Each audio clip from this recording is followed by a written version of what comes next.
ஓம் சாந்தி. அவ்யக்த முரளி 29/1/1975. அவ்யக்த பாப்தாதா, மதுபன். பகுத்தறியும் சக்தியின் உபயோகத்தினால் வெற்றி. இன்றைய இந்த சபை ராஜ ரிஷிகளினுடைய சபை. எப்படி மதுபன் என்ற வார்த்தை 2 விஷயங்களை நிரூபிக்குது. ஒன்று மதுரமானது, அதாவது இனிமையானது, மற்றும் இன்னொன்று எல்லைக்கு அப்பாற்பட்ட வைராகிய உள் உணர்வு. அதே போலவே ராஜ ரிஷி என்ற வார்த்தையின் அர்த்தமானது ராஜ்யம் செய்யக்கூடியவங்க. ஒன்றும் இல்லாதவரிலிருந்து, அதாவது யாசிப்பவரிலிருந்து அனைத்தும் நிறைந்தவர் இளவரசனாக ஆவது. எவ்வளவு அதிகாரம் இருக்குதோ அந்த அளவே அனைத்தையும் தியாகம் செய்த நிலை. அனைத்தையும் தியாகம் செய்தவர் அப்படின்னா நேரத்தின் மீது, எண்ணத்தின் மீது, சுபாவம் மற்றும் சமஸ்காரத்தின் மீது அதிகாரத்தை பெறக்கூடியவங்க. எப்படி விரும்புகிறீங்களோ அப்படி தன்னுடைய நேரம், சுபாவம் மற்றும் சமஸ்காரத்தை பரிவர்த்தனை செய்ய முடியணும். அதாவது நேரத்துக்கு ஏற்ற மாதிரி தன்னுடைய சொரூபம் மற்றும் ஸ்திதியை, அதாவது மனநிலையை தாரணை செய்ய முடியணும். அந்த மாதிரி ராஜ ரிஷியாக, அதாவது அனைத்தினுடைய அதிகாரி மற்றும் சர்வ தியாகியாக ஆகியிருக்கீங்களா? ஜென்மம் எடுத்த உடனேயே காரியத்துக்கு ஏற்ற மாதிரி உயர்ந்த சுய கௌரவத்தின்படி பாப்தாதா மூலமா ராஜ ரிஷியினுடைய பதவி பிராப்தி ஆகியிருக்குது இல்லையா? அனைத்தினுடைய அதிகாரிகளாக ஆகிட்டீங்களா? அல்லது இப்பொழுதுதான் ஆகணுமா? என்ன நினைக்கிறீங்க? உங்கள் அனைவருடைய விசேஷமான கோஷம் எது? எப்பொழுது பிறப்புரியமாக இருக்குது அப்படின்னா ஜென்மம் எடுப்பதினாலேயே பிராப்தி ஆகுதுன்னா அதிகாரியாகவோ ஆகிய விட்டீங்க இல்லையா? ஞானம் நிறைந்தவர் அப்படின்னா மாஸ்டர் ஞானக்கடல். எப்பொழுது மாஸ்டர் ஞானக்கடலாக ஆகிட்டீங்க அப்படின்னா ஞானம், அதாவது அறிவின் காரணமாக அதிகாரம் பிராப்தி ஆகுது. அறிவு குறைவாக இருக்குது அப்படின்னா அதிகாரமும் குறைவாக தான் இருக்குது. ஞானம் நிறைந்தவராக இருக்கிறீங்க இல்லையா? இப்போ கடைசி நிலை என்னவாக இருக்குது அதையும் தெரிந்திருக்கிறீர்களா? கர்மாதீதாவதனுடைய நிலையின் அடையாளம் என்னவாக இருக்குது? எப்பொழுதும் வெற்றி அடைகிறோம். நேரமும் பயனுள்ளதாகப்பட்டது, எண்ணமும் பயனுள்ளதாக ஆச்சு, உறவு நெருக்கமும் எப்பொழுதும் பயனுள்ளதாக இருக்குது. அப்படின்னா இதை தான் வெற்றி அடைபவங்க அப்படின்னு சொல்றது. அந்த மாதிரி வெற்றி அடைபவராக ஆவதற்கு தற்சமயத்துக்கு ஏற்றபடி விசேஷமாக எந்த சக்தியினுடைய அவசியம் இருக்குது? அதன் மூலம் அனைத்து விஷயங்களில் எப்பொழுதும் வெற்றி அடைபவராக ஆகிடலாம். அது எந்த சக்தி? அனைத்து சக்திகளும் பிராப்தி ஆகுது. இருந்தாலும் தற்சமயத்துக்கு ஏற்றபடி விசேஷமாக பகுத்தறிவினுடைய சக்தியின் அவசியம் இருக்குது. ஒருவேளை பகுத்தறியும் சக்தி மிக நன்றாக இருக்குது அப்படின்னா விதவிதமான வழிகளில் வந்திருக்கும் தடைகள் எவை முழு ஈடுபாட்டில் தடை ஏற்படுத்துகிறது? அந்த தடைகளை முன்பாகவே தெரிந்து அவை மூலமாக தாக்குதல் ஏற்படுவதற்கு முன்பே அவற்றை அழித்திடுவாங்க.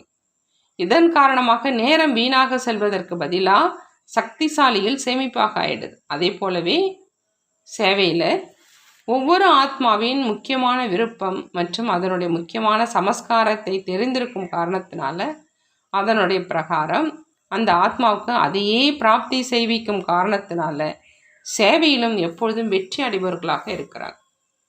3வது விஷயம், மற்றவர்களுடைய சம்பந்தத்தில் வருவதற்கான முக்கியமான பாடமாக என்ன இருக்குதோ அதிலும் ஒவ்வொரு ஆத்மாவினுடைய சமஸ்காரம் மற்றும் சுபாவத்தை தெரிந்து கொண்டே அதன்படியே அவரை எப்பொழுதும் திருப்தியாக வச்சிருப்பாங்க. 4வது விஷயம், நேரத்தினுடைய வேகம்.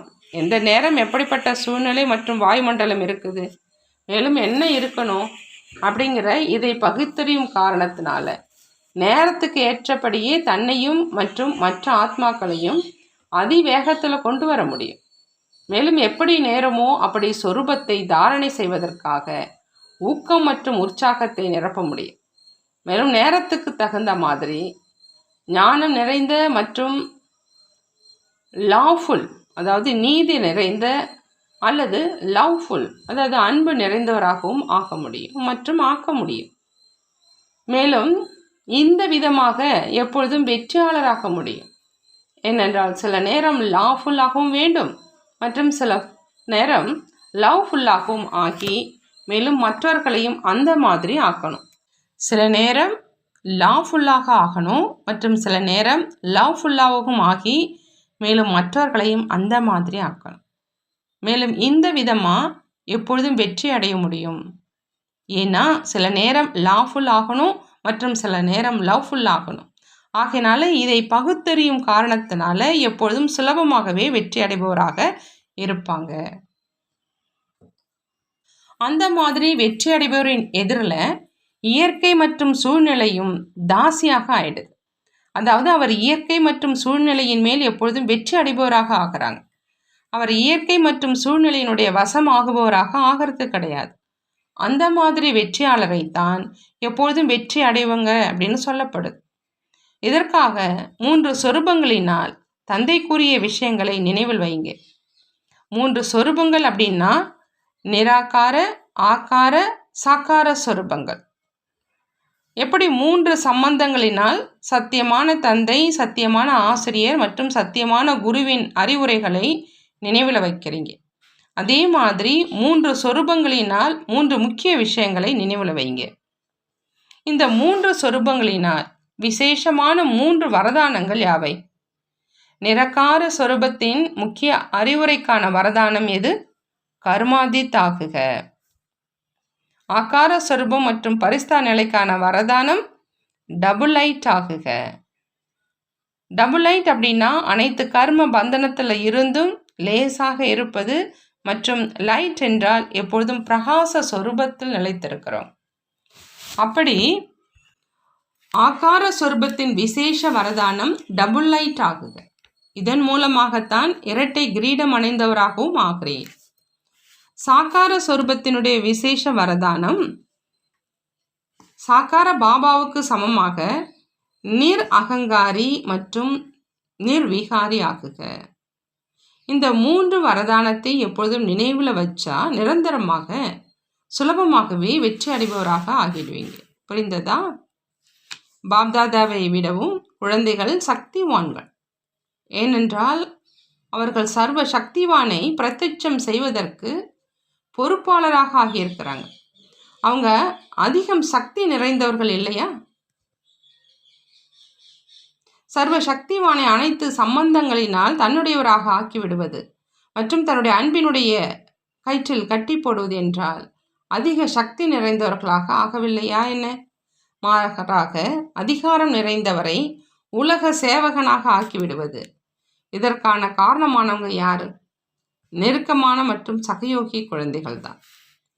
அந்த மாதிரி அனைவரையும் விட உயர்ந்த எப்பொழுதும் பாப்தாதாவை ஒவ்வொரு காரியம் மற்றும் ஒவ்வொரு அடி மூலமாக வெளிப்படுத்துபவர்களுக்கு, ஒவ்வொரு ஆத்மாவையும் தந்தையுடன் சந்திப்பை ஏற்படுத்துவதற்கு பொறுப்பாளர் ஆகியிருப்பவர்களுக்கு, எப்பொழுதும் தந்தை மற்றும் சேவையில் அன்புடன் ஐக்கியமாக இருப்பவர்களுக்கு, லட்சியம் மற்றும் லட்சணத்தை சமமாக ஆக்கக்கூடியவர்களுக்கு, சாட்சாத் தந்தைக்கு சமமானவராகி அனைவருக்கும் தந்தையினுடைய சாட்சாத்காரம் செய்விக்கக்கூடியவர்களுக்கு, அந்த மாதிரி லாஃபுல் மற்றும் லவ்ஃபுல் ஆத்மாக்களுக்கு பாப்தாதாவின் அன்பு நினைவுகள் மற்றும் நமஸ்காரம்.